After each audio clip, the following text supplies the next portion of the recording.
The room is dark, only the blue light remains. It carves lines into your face, turning your skin into a ghost.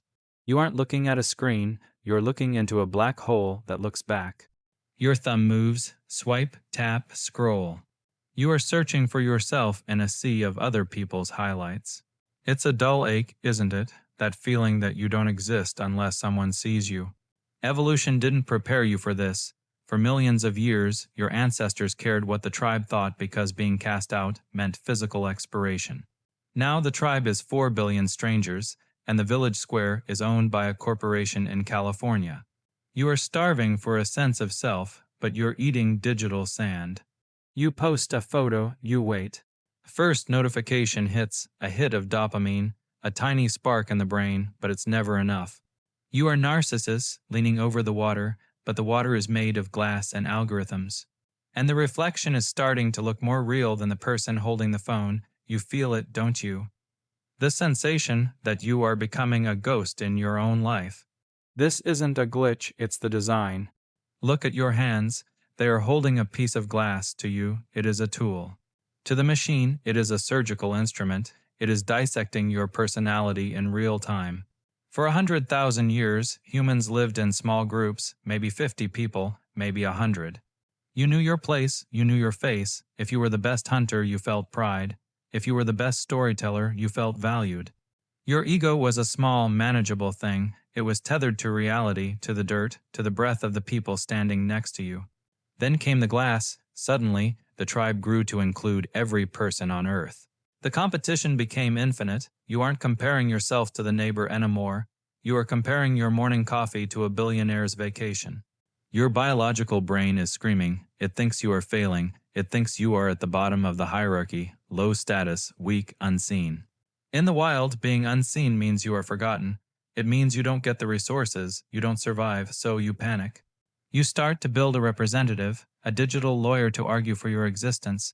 This is your profile, your feed. You curate it, you filter the pores out of your skin, you filter the boredom out of your day. You present a version of yourself that is always laughing, always eating well, always winning. You think you are in control of this image.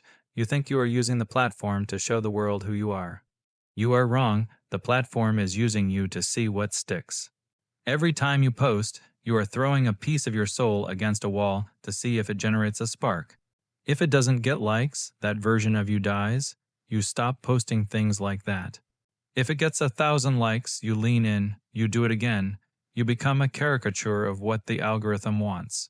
Think about it. When was the last time you did something purely for the sake of doing it? Without the quiet, nagging thought of how it would look in a square frame, without the urge to prove you were there. You are no longer living your life. You are managing a brand. You are a CEO of a company with one employee, yourself, and that employee is exhausted. You are trapped in a feedback loop, a loop where the machine tells you what to be, and you obey because the alternative is digital invisibility. It's a slow erosion of the soul. You think you're looking in a mirror, but the mirror is actually a window, and on the other side, millions of people are judging a ghost. But here is the real horror. The ghost is starting to feel more important than the body it represents. You are losing the ability to distinguish between your life and your data, and the machine is just getting started with you. The mechanism is simple, brutal, efficient. It's called variable ratio reinforcement. It's the same trick used by slot machines to keep a gambler glued to a seat in a windowless room at 3:00 a.m. But you aren't gambling with money, you're gambling with your social worth. Every notification is a spin of the wheel, red dot, ping, vibration. Your brain interprets these as survival signals. In the ancient world, if the group nodded when you spoke, your status went up. High status meant better food, better protection, better odds of passing on your genes. Your brain is still running that old software. But the input has changed. Now a stranger 3,000 miles away taps a glass screen, and your primitive biology thinks the tribe just handed you a trophy. It feels good for about 3 seconds, then the levels drop, you need more. You start to perform, you become a researcher of your own life. You look at your breakfast, it's just eggs, cold eggs. But you don't see food, you see content. You rearrange the plate, you find the light, you snap the photo. You spend 10 minutes picking a filter that makes the yellow of the yolk look more authentic than it actually is. you are lying to the world. But more importantly, you are lying to your own memory. 5 years from now, you'll look back at that photo. You won't remember the cold eggs or the fact that you were arguing with your partner off camera. You'll see the perfect breakfast. Your digital history is a curated lie that you eventually start to believe. This is the performative loop.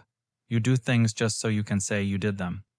The experience itself is secondary, the proof is the priority. Consider the vulnerability trend. This is the most cynical part of the machine. People crying on camera, close-up shots of tears. Long captions about my truth and mental health journeys. It looks real, it feels raw, it isn't. The moment you decide to film your breakdown, it stops being a breakdown, it becomes a production. You are checking the frame, you are making sure the lighting captures the salt on your cheek. You are turning your genuine pain into a product to be consumed by the algorithm. Why? Because the algorithm rewards relatability. It wants your mess, provided the mess is formatted correctly. We see this in Instagram face, a specific look, high cheekbones, pouty lips, cat-eye tilt. Thousands of people, all trying to look like the same mathematical average. Why? Because that face gets the most engagement. The algorithm is an evolutionary pressure. It is selecting for specific traits. If your face doesn't fit the data, you are pushed to the bottom of the pile. So you change, you buy the makeup, you get the fillers. You use the beauty filter that subtly narrows your nose. You are erasing your ancestors from your face to please a line of code written by a 24-year-old engineer. This isn't just about looks, it's about thoughts. You have an opinion, it's nuanced, it's complicated. But nuance doesn't travel, it doesn't get shared, rage gets shared, moral outrage is the highest performing currency on the internet. So you sharpen your edges, you take your complicated thought and you grind it down into a weapon. You post a take that is loud, angry, and binary. Black or white, good or evil. Your followers cheer, your enemies hiss, the engagement numbers climb, you feel a rush of power. But you've lost something, you've lost the ability to think in gray, you are now a puppet for your own audience. You can't change your mind because your brand depends on you staying angry. You are a prisoner in a jail you built with your own posts. Every day you wake up and check the stats, how many followers, how many views. These aren't just numbers, they are the metrics of your soul. You begin to see people as reach, you see a sunset as a background, you see a tragedy as a talking point. The world is no longer a place to be inhabited, it is a set. And you are the lead actor in a movie that never ends for an audience that is already looking at their own phones. You think you are the one watching the screen, but the screen is the one watching you. It is measuring your dwell time. It knows what makes you stay. It knows what makes you flinch. It is building a map of your insecurities, and once it has that map, it can lead you anywhere it wants. You are becoming a data point, a ghost in a machine that doesn't care if you are happy as long as you are active. You are feeding a monster that lives in your pocket, and the monster is getting fat while you are starving for something real. You are trapped in the reflection, and the water is getting deeper. Do you even remember who you were before you started recording yourself? Probably not. That person is gone. Replaced by the version of you that knows how to play the game. But what happens when the game changes the rules and forgets you exist? You think the problem is that the world is lying to you. You think the fake news or the filters are the enemy. That's the comfort blanket you wrap around yourself at night. It's a lie. The real horror isn't that the algorithm is showing you a distorted world. The horror is that the algorithm is showing you exactly what you want to see. It is a mirror, a perfect, terrifying mirror. In the old world, reality was stubborn. If you were a jerk, someone punched you. If you were wrong about a fact, the rain still fell, and the sun still rose regardless of your opinion. Reality was the wall you hit when you moved too fast, but in the digital space, the wall is gone. The engineers have replaced it with foam. This is the echo chamber, but let's call it what it really is, an ego protector. The machine has learned that when you encounter a thought that challenges your identity, you feel pain, physical pain. Your brain processes a different political opinion the same way it processes a hot stove. You pull away, you close the app. And if you close the app, the corporation loses money. So they fixed it. They built a world where you are always right. Every time you block a person or hide a post, you are performing a tiny lobotomy on your own reality. You are cutting out the parts of the world that don't bow down to your ego. The algorithm watches this, it takes notes, it says, oh, he doesn't like the truth if it's uncomfortable, I'll give him a more pleasant lie. Eventually, your feed becomes a personalized religion where you are the god, everyone you see agrees with you, every news story confirms your fears. Every enemy is a cartoon villain. You feel brilliant, you feel morally superior, you feel safe, but you are actually becoming a digital infant. Think about a child who never hears the word no. They never grow up, they never develop the calluses needed to survive the real world. That is you. You are losing the ability to talk to anyone who hasn't been filtered by your settings. You aren't learning, you are just looping. This is the twist. You aren't being brainwashed by a sinister other, you are brainwashing yourself. The algorithm is just the high-speed delivery system for your own biases. It's a vending machine for your own vanity.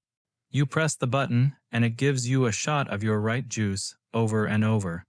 We used to think the internet would be a library, a place where all human knowledge would meet and create a golden age of understanding.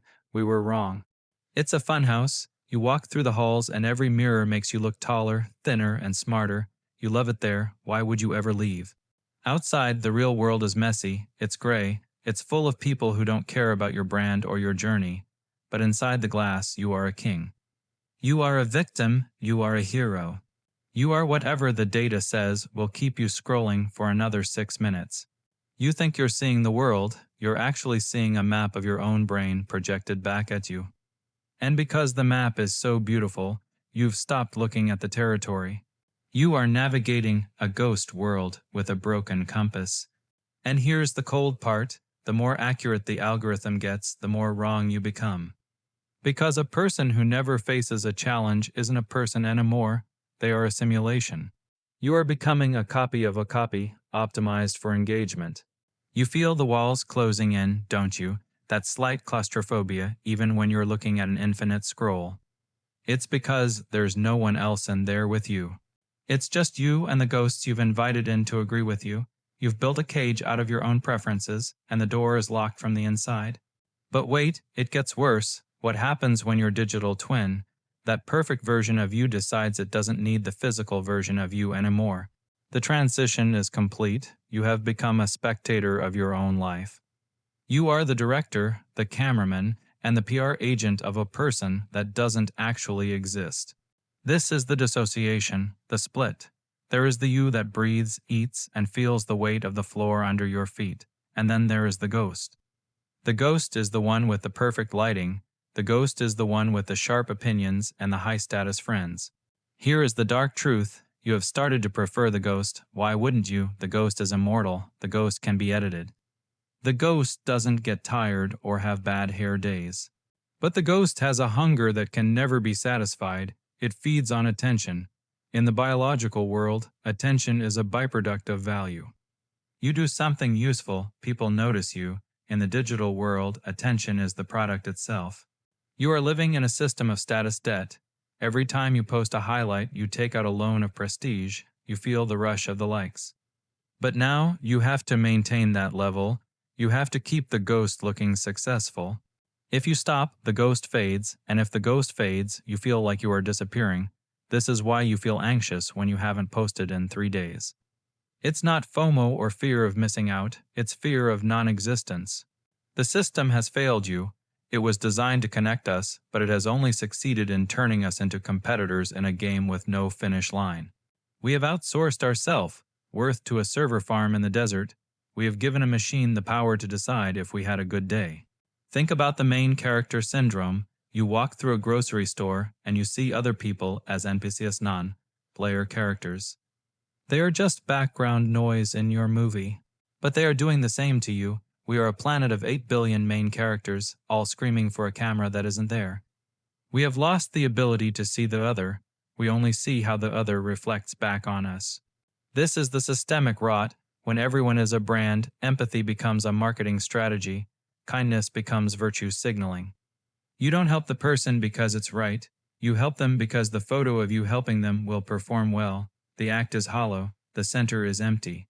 You are becoming a hollow, doubt shell, a vessel for the algorithm's needs. You are a biological battery providing data to a system that views your humanity as a bug to be patched out. You think you are the one using the app for free. You aren't. You are the fuel. Your insecurity is the heat that keeps the engines running. Your need to be seen is the electricity that powers the grid. And the system will never tell you that you are enough. If you felt enough, you would put the phone down, and the machine cannot allow that. It needs you hungry, it needs you lonely, it needs you looking at the ghost in the glass and wondering why you can't be more like it. You are a stranger to yourself. You have traded your reality for a reflection, and the reflection is laughing at you. But there is one final stage, the moment when the reflection stops following your movements and starts leading them. The moment when you realize you aren't the one holding the phone is holding you, and it's not planning on letting go. The light fades, the screen goes black, for a second you see it, your own face reflected in the dead glass, no filters, no likes, no audience. Just a tired animal in a quiet room. It feels heavy, doesn't it, the silence? It's because the ghost is gone, and without the ghost, you don't know who you are. You'll turn the screen back on in a moment. You have to. The withdrawal is too sharp. You'll go back to the loop. You'll polish the reflection. You'll feed the machine another piece of your day, hoping for a crumb of validation. You think you can find a way to use the system without it using you. You think you can remain authentic in a hall of mirrors. You can't. The house always wins. The algorithm doesn't want your truth. It wants your time. It has already mapped your exits.